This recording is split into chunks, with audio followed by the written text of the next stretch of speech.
I find so my track as I progress, I became a real estate broker in 2012, licensed attorney in 2015, started doing my own investing in 2017. You develop in your own niche that gut feeling, right? Like when you've got that feeling on some deals, like this one feels right. Oh yeah, yeah. What's that signal? Like, is it like a tingle on the back of the spine for you, or what's kind of that signal for you to know, hey, this is the one right here? Yeah, so when we're doing our research, and for example, our property we closed on 2 months ago. I always go to other syndicators' webinars. I keep up. I'm on their mailer list, so I want to see what other people in the market are doing. It's being active. Knowledge is power. And we bought this 1992 asset at 64 a door. It was just a great purchase basis. We were able to get in real low, and we're watching other people in this market buy the same exact building, built by the same builder, same vintage, everything, similar rents for 100,000 a door. And that just kind of like triggers us and lets us know we bought a really good deal on a basis price. We got to operate it right, because that's only half the battle, is getting in a good price. The operations are key. And it kind of gives you goosebumps when you just bought right. The investors are going to be happy. They're going to make a great return on their investment, and they're going to tell their friends. They're going to tell their family. They're going to do it with you again, and we get some referrals that way as well. Yeah, I try to explain to people. So many people focus on the exit, right? Like, oh man, I made this much money on the exit. It's like, yeah, but how much did you actually make? Because what were you in at? And that's what people who get started in real estate see, the dollars on the exit, but they don't see that initial investment piece and how much skill it takes to analyze and know, okay, this is the right entry point.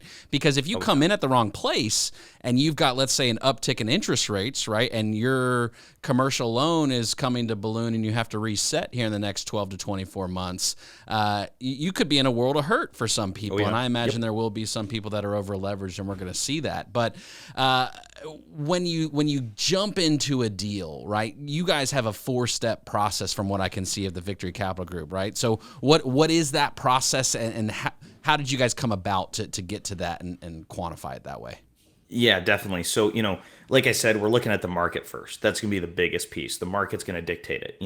You can change a lot about a building, but you can't change a lot about the fundamentals of the location and where, what's surrounding it. So that's going to be the first thing we're doing. I go to Google Street View. I go to the income in that area. I take a look around. I say, are there vacant retail spaces? Are there pawn shops? Are there used car dealerships? If I see those things, we're not too attracted to that area. But if I see things like Lowe's, Starbucks, Five Guys, Chick-fil-A, Whole Foods, things of those companies that do a lot of research, and they know where they want to be. They spend millions of dollars a year in research on where growing areas, heavily populated areas, and areas that have the income that can support those shops are going to be. So that's kind of like the first step we're going to look at. Then the second step is I'm just going to look at the purchase price and say, what are they asking? If I know on a price per unit basis, I don't even have to look at the financials. If it makes sense, then we'll kind of dig a little deeper at it. But if it's first day on the market and it's 30,000 a unit too high, then we just know it's really not worth our effort and our time at that moment.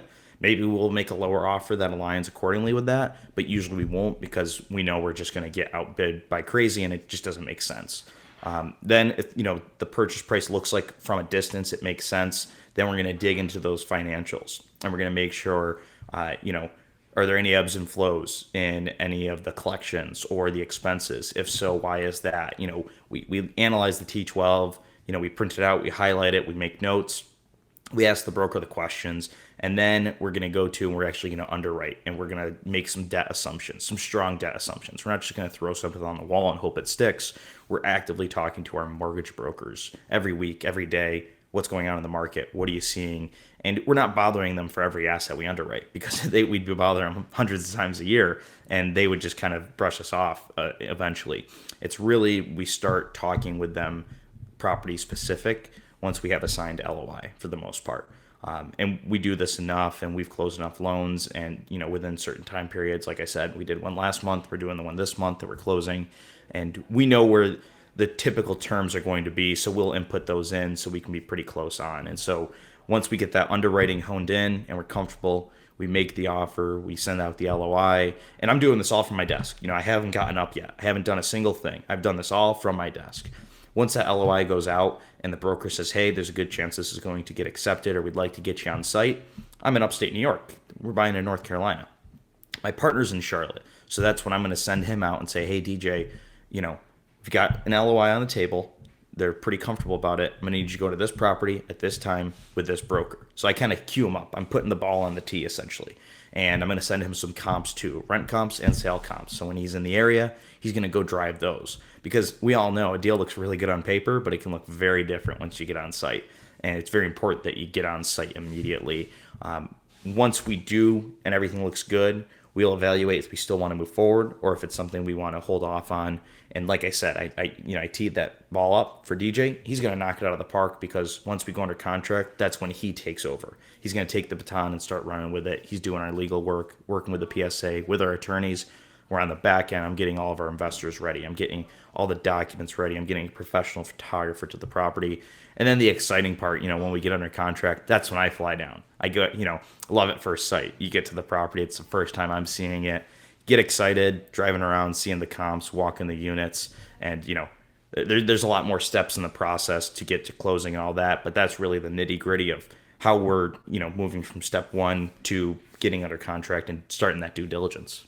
So on the T12, the trailing 12, past 12 months of the financials, do you ever get nervous if you ask for it and they say, oh, we don't have anything, or here's back of the napkin, or here's 24 months and some receipts, or 36 months, or is that one of those points where you're like, okay, wait a second, this is adding again to that good feeling? We might have one of those golden child, value add properties right here. Which way does it go for you typically? Yeah, so it's twofold because one, if we don't have the information, then we have to make an educated offer where without the information, we're still safe. And sometimes that puts us out of the game. But other times it immediately tells us we have a mom and pop seller who really hasn't recognized the value on these assets. And that's where we can go in.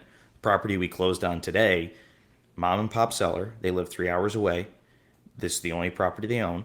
They've owned it for 10 years. They've renovated, but they're $300 below market because their property manager lives in a unit for free, isn't a real property manager, and that's their property management. It gets compensated a free unit. So she has no background, no experience. So we saw so much value with this where we don't actually have to put in a lot of capital, which is safe in the standpoint that we don't have a lot of capital into the deal.